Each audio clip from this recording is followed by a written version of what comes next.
IPhone নামটা শুনলেই আমাদের মাথায় কি আসে? একটা খুব দামি ফোন, তাই না? অনেকের কাছে এটা হয়তো একটা স্ট্যাটাস সিম্বল। কিন্তু এর আকাশছোঁয়া দামটা কি শুধু ব্র্যান্ড ভ্যালুর জন্য, নাকি এর পেছনে আসলেই এমন কিছু আছে যা একে অন্যদের থেকে আলাদা করে? চলুন আজকের এই আলোচনায় আমরা এই বিষয়টাই একটু তুলিয়ে দেখি। হ্যাঁ, স্ক্রিনে যে সংখ্যাটা দেখছেন ওটা একদমই ঠিক। পৃথিবীর সবচেয়ে দামি ফোনগুলোর একটা supernova iPhone 6 pink diamond. Bangladeshi টাকায় এর দাম প্রায় ৫৯০ কোটি টাকা। এই অবিশ্বাস্য দামটা শুনলেই কিন্তু একটা প্রশ্ন মাথায় আসে। যেখানে আজকাল বাজারে বেশ কম দামেই অনেক ভালো ভালো ফোন পাওয়া যায়, সেখানে মানুষ কেন এর কয়েক গুণ বেশি টাকা খরচ করে একটা আইফোন কেনে? এটা কি শুধুই অ্যাপল লোগোটার জন্য, নাকি এর পেছনে এমন কোনো শক্ত কারণ আছে যা আমরা সাধারণত খেয়াল করি না? আসলে এই এনর্মাস দামের পেছনে লুকিয়ে আছে বছরের পর বছরের ইনোভেশন, অ্যাপলের একেবারে নিখুঁত একটা বিজনেস স্ট্র্যাটেজি আর এমন কিছু প্রযুক্তি যা আমাদের ডিজিটাল লাইফস্টাইলটাই পুরোপুরি বদলে দিয়েছে।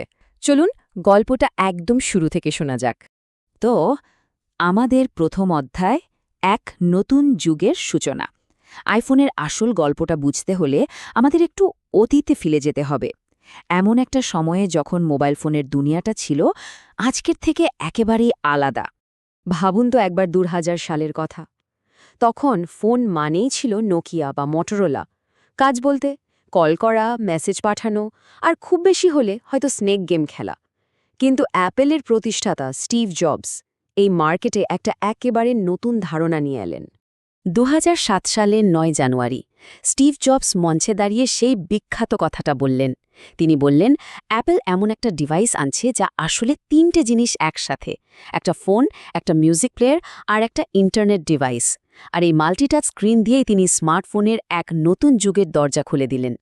তবে শুরুটা কিন্তু অতটা সহজ ছিল না। প্রথম আইফোনের দাম ছিল প্রায় $৫০০, যা তখনকার বাজারে অনেক বেশি।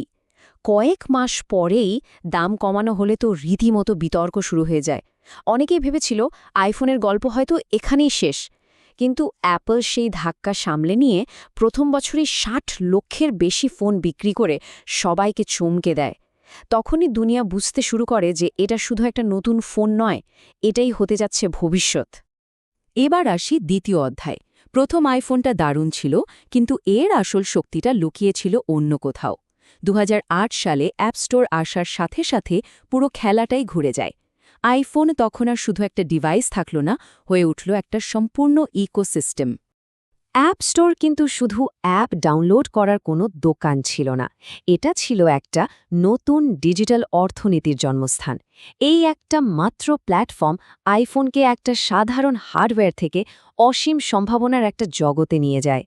আজকে আমরা যে হোয়াটসঅ্যাপ, ইনস্টাগ্রাম বা অ্যাংরি বার্ডসের মতো অ্যাপ ব্যবহার করি, তাদের সবার যাত্রা কিন্তু এখান থেকেই শুরু। এর ফলে একদিকে যেমন হাজার হাজার নতুন চাকরি তৈরি হলো, নতুন নতুন স্টার্টআপ জন্ম নিল, তেমনি আমরা সাধারণ ব্যবহারকারীরা আমাদের জীবন সহজ করার জন্য পেলাম হাজারো টুলস।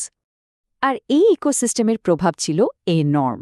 বিশেষ করে আইফোনের ক্যামেরা যখন দিন দিন আরও ভালো হতে লাগল, তখন এটা সরাসরি ডিজিটাল ক্যামেরা ইন্ডাস্ট্রির জন্য একটা বড় ধাক্কা হয়ে দাঁড়ায়। মানুষ আলাদা করে শুধু ছবি তোলার জন্য একটা ডিভাইস কেনার প্রয়োজনটাই আর বোধ করল না। আমাদের তৃতীয় অধ্যায় হল সাফল্যের মূল ভিত্তি। সময়ের সাথে সাথে অ্যাপল ৩টে জিনিসের উপর ফোকাস করে আইফোনকে বাকিদের থেকে একদম আলাদা একটা জায়গায় নিয়ে গেছে। সেই ৩টে জিনিস হল ক্যামেরা, প্রাইভেসি আর এর অবিশ্বাস্য প্রসেসিং পাওয়ার। এখনকার আইফোনগুলোর ক্যামেরা এতটাই পাওয়ারফুল যে এটা দিয়ে সিনেম্যাটিক মোডে ভিডিও করা বা প্রফেশনাল লেভেলের ফটোগ্রাফি সবই সম্ভব। এর ফলে কন্টেন্ট ক্রিয়েটরদের জন্য ব্যাপারটা অনেক সহজ হয়ে গেছে। একটা পকেট সাইজ ডিভাইস দিয়েই তারা এখন হাই কোয়ালিটি কন্টেন্ট বানাতে পারছে। এরপর আসে প্রাইভেসি। দেখুন, এই ডিজিটাল যুগে আমাদের ডেটা বা তথ্যই কিন্তু সবচেয়ে দামি জিনিস। অ্যাপল ঠিক এই জায়গাটায় নিজেদের সবচেয়ে বড় শক্তি হিসেবে তুলে ধরেছে। ব্যবহারকারীর তথ্য বিক্রি না করারই পলিসিটা আইফোনের উপর মানুষের বিশ্বাস অনেক বাড়িয়ে দিয়েছে। আর সবশেষে পাওয়ার। অ্যাপল কিন্তু নিজেদের প্রসেসর বা চিপ নিজেই বানায়। এর ফলে কি হয়, হার্ডওয়্যার আর সফটওয়্যারের মধ্যে একটা অসাধারণ বোঝাপড়া তৈরি হয়। আর এই কারণে আইফোনগুলো এত ফাস্ট আর স্মুথ পারফর্ম করে। এটা এখন আর শুধু ফোন না, একটা পকেটে রাখার মতো সুপার কম্পিউটার। তো এত কিছুর পর আমরা আবার আমাদের সেই মূল প্রশ্নে ফিরে আসি, এই পাওয়ারফুল ডিভাইসটা আসলে কাদের জন্য একটা ভালো বিনিয়োগ আর কাদের জন্য নয়। দেখুন, সত্যি কথা বলতে আইফোন সবার জন্য না। আপনি যদি একজন কন্টেন্ট ক্রিয়েটর বা বিজনেস প্রফেশনাল হন, কিংবা আপনার কাজের জন্য যদি একটা নির্ভরযোগ্য, নিরাপদ আর শক্তিশালী ডিভাইসের দরকার হয়, তাহলে আইফোন আপনার জন্য একটা স্মার্ট ইনভেস্টমেন্ট। কিন্তু শুধুমাত্র স্টেটাস দেখানো বা ট্রেন্ড ফলো করার জন্য এত টাকা খরচ করে আইফোন কেনাটা হয়তো খুব একটা বুদ্ধিমানের কাজ হবে না।